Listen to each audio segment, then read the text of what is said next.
এয়া মই শিঙৰা মাছ ডাঙৰ শিঙৰা মাছ মই এতিয়া বনাম তৰকাৰী কিদৰে বনাম আপোনালোকক দেখাই আছো প্ৰথমে মই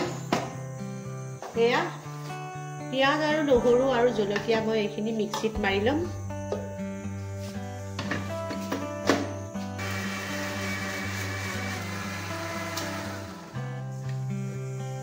এয়া হৈ গৈছে পেষ্ট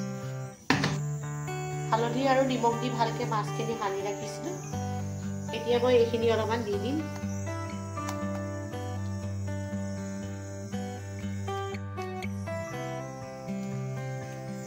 অলপমান কালাৰ দিছো ধনিয়া পাউডাৰ অলপ দি দিছো ধনিয়া অলপ দি দিছো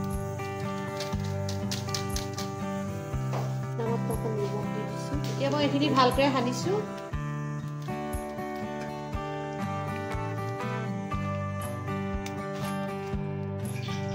এই কেঁকু কচু হয়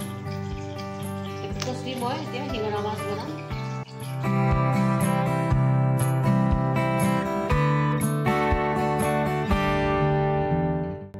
শুকান জলকীয়া দুটা দি দিলো জিৰা কেইটামান দি দিছো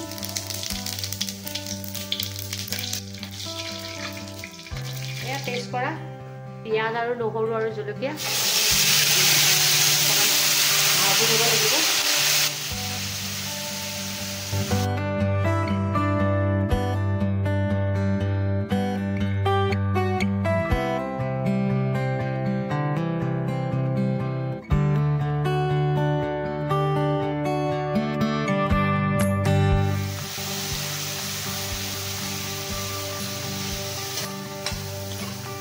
এতিয়া মই ইয়াত মাছখিনি দি দিম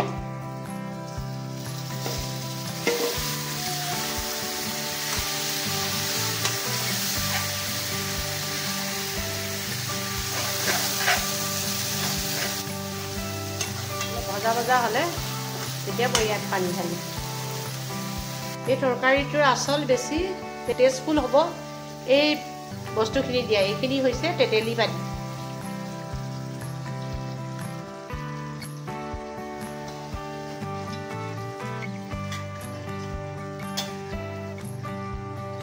মই অলপমান পানী ঢালি দিছোঁ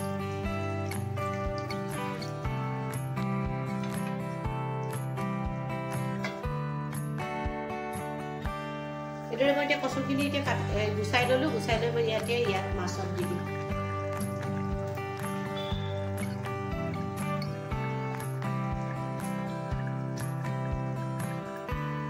মাছ তৰকাৰী হৈ গৈছে ইয়াতে অকণমান ঘৰুৱা হোমমেড মছলা অকণমান দি দিছো ধনিয়া পাত অলপমান ফ্লেভাৰৰ কাৰণে কাটি দিছো